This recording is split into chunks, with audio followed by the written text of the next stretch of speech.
के नक्शे पर कई लकीरें हैं जो देशों को बांटती है, पर क्या कोई देश सिर्फ जमीन का टुकड़ा होता है? यहाँ कुछ देशों की अपनी एक आत्मा होती है, एक ऐसी पहचान जो हजारों सालों में बनती है, जिसे भूगोल से ज्यादा इतिहास और आस्था में महसूस किया जाता है। यह कहानी एक ऐसे ही देश की है, एक ऐसी भूमि की जिसे दुनिया भारत कहती है, लेकिन जिसे युगों से पुण्य भूमि, देवभूमि और कर्म भूमि माना गया है। कभी सोचा है आपने कि क्यों दुनिया के महान अवतारों, संतों और ऋषियों ने इसी धरती को अपनी कर्म भूमि चुना? यह कहानी किसी साधारण देश की नहीं, बल्कि एक पुण्य भूमि की है। एक ऐसी धरती जिसके कण कण में दिव्यता की गूंज है। इस भूमि की कहानी इसके नाम भारतवर्ष से ही शुरू होती है। पुराणों के अनुसार यह नाम किसी साधारण राजा पर नहीं, बल्कि चक्रवर्ती सम्राट भरत के नाम पर पड़ा, जिनकी वीरता और धर्म ने इस भूमि को एक पहचान दी।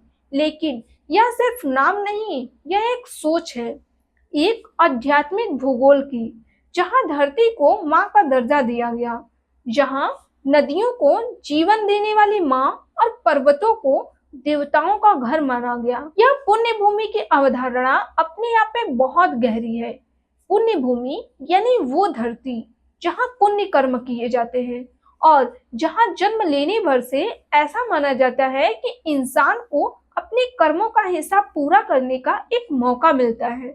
और वो कर्म भूमि है जहाँ आत्मा अपनी यात्रा पूरी करने आती है। जैसा स्वामी विवेकानंद ने कहा था कि अगर पृथ्वी पर कोई ऐसी भूमि है जिसे पुण्य भूमि होने का दावा करने का अधिकार है, तो वह भारत है। यही वजह है कि यहाँ की मिट्टी को सिर्फ मिट्टी नहीं, बल्कि चंदन माना गया है।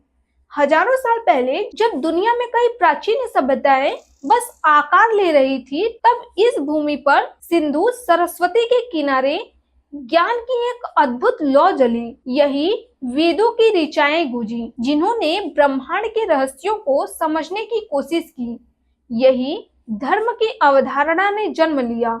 धर्म जो सिर्फ कोई मजहब नहीं, बल्कि जीवन जीने का एक सही तरीका है, अपने कर्तव्यों को समझने का बोध है। यह भूमि सिर्फ अध्यात्म की ही नहीं, ज्ञान और विज्ञान की भी जननी रही है। यही के ऋषियों ने दुनिया को शून्य के सिद्धांत को उस रूप में समझाया जिसके बिना आज का विज्ञान और तकनीक सोची भी नहीं जा सकती। यही तक्षशिला और नालंदा जैसे विश्वविद्यालय थे, जहां दुनिया भर से ज्ञान के प्यासे अपनी प्यास बुझाने आते थे। सोच कर देखिए, उस दौर में यहाँ के गुरुकुलों में खगोल शास्त्र, चिकित्सा और गणित पर ऐसी चर्चाएं होती थी जो आज भी दुनिया को हैरान करती है। यह पुण्य भूमि इसलिए है क्योंकि इसने इंसान को सिर्फ जीना नहीं, बल्कि जीवन का अर्थ खोजना सिखाया। इस भूमि को पुण्य भूमि कहने का एक बड़ा कारण यह भी है कि हिंदू आस्था के अनुसार इसे स्वयं नारायण ने अपनी लीला भूमि के रूप में चुना। मान्यता है कि जब जब धरती पर अधर्म बढ़ा, तब तब उन्होंने इसी भूमि पर अवतार लिया। त्रेता युग में मर्यादा पुरुषोत्तम श्री राम के चरण इसी धरती पर पड़े। उनकी यात्रा अयोध्या से लेकर रामेश्वरम तक आज भी इस भूमि की हर पत्थर, हर नदी में बसी हुई है। यह सिर्फ एक भौगोलिक यात्रा नहीं थी, बल्कि धर्म की स्थापना का एक मार्ग था। फिर द्वापर युग में इसी धरती पर मथुरा की जेल में श्री कृष्ण का जन्म हुआ। वृंदावन की गलियां उनकी बाल लीलाओं से गूंजी और यमुना का किनारा उनकी बंसी की धुन का गवाह बना। कुरुक्षेत्र के मैदान में उन्होंने अर्जुन को जो गीता का ज्ञान दिया, वह आज भी पूरी मानवता का मार्गदर्शन कर रहा है।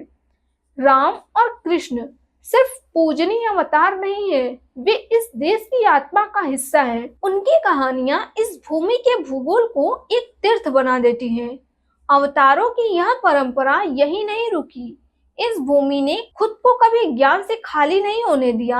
आज से लगभग 1200 साल पहले दक्षिण में जन्मे एक युवा सन्यासी आदि शंकराचार्य ने पूरे भारत की पैदल यात्रा की। उन्होंने देश के 4 कोनों में 4 मठों की स्थापना करके इस भूमि को एक सांस्कृतिक और आध्यात्मिक धागों में पिरो दिया।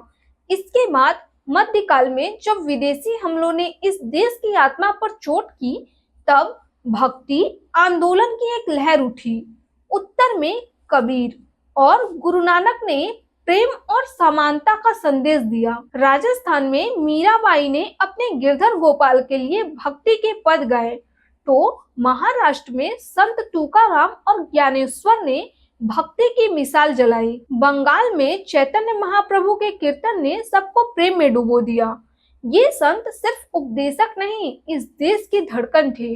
उन्होंने साबित किया कि इस पुण्य भूमि की आत्मा को कोई मिटा नहीं सकता और भारत की दिव्यता सिर्फ कहानियों में नहीं, इसके भूगोल में भी बसती है। उत्तर में खड़ा हिमालय पर्वत सिर्फ एक पहाड़ नहीं, यह देवात्मा है, तप और ध्यान की भूमि, क्योंकि यहीं से गंगा, यमुना और ब्रह्मपुत्र जैसी पवित्र नदियां निकलती है, जिन्हें पाप नाशिनी और मोक्षदायिनी माना गया है। क्योंकि गंगा के किनारे बसा बनारस दुनिया के सबसे पुराने जीवित शहरों में से एक है, जहां मान्यता है कि लोग मोक्ष पाने आते हैं। इस देश में तीर्थ यात्रा की सोच बहुत गहरी है। 4 धाम की यात्रा हो या 12 ज्योतिर्लिंग के दर्शन, यह सिर्फ घूमना नहीं है, यह एक आध्यात्मिक खोज है, अपनी आत्मा से जुड़ने की एक कोशिश। हर तीर्थ एक कहानी से जुड़ा है और हर मंदिर विश्वास का एक केंद्र है। ऐसी मान्यता है कि यह यात्रा इंसान को अपने अहम से निकालकर उस विराट चेतना से जोड़ती है जो इस पूरे देश में महसूस होती है।